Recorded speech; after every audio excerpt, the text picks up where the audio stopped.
बायको आज काय कोळंबीसाठी स्पेशल? कोळंबी मसाला स्पेशल. ओके. घ्यायचे कांदा, कोथिंबीर, लसूण, खूप सारं लसूण, टोमॅटो आणि भोपळी मिरची सर्व चिरून घ्यायचे छानपैकी. नंतर कोळंबी आणि बटाटे मॅरिनेट करत ठेवायचे. तेल गरम करत ठेवले. तेल गरम करून त्यामध्ये सरसरीत असं लसूण टाकायचं.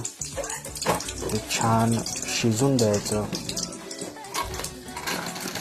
त्यानंतर त्यात जाईल पहिला कांदा.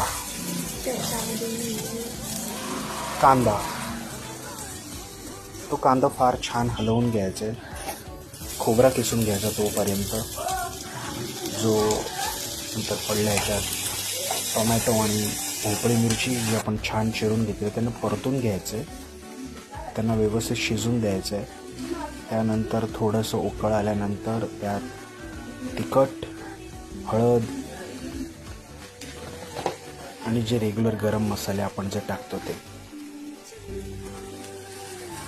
त्यानंतर चवीनुसार मीठ, आणि हे मिश्रण एकजीव होऊन द्यायचं आहे.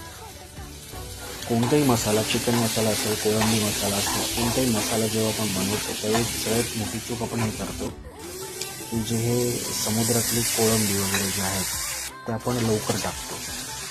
असं न करता हे जे मिश्रण आहे ते आधी शिजून द्यायचं आणि मग त्यात कोळंबी आणि बटाटे टाकायचे, जेही तुम्ही जे गोष्ट घालणार असाल ती, आणि त्यांना हे छान वाफेवरती शिजून द्यायचं.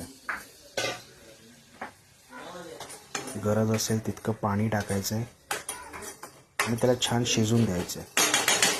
त्या मिश्रण जे एकजीव झालं होतं ते आता मिश्रण कोळंबी आणि बटाट्याला लागेल. झाकण ठेवून शिजलं.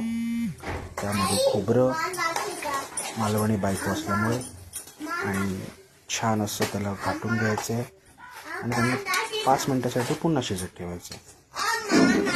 झाला आपला कोळंबी मसाला.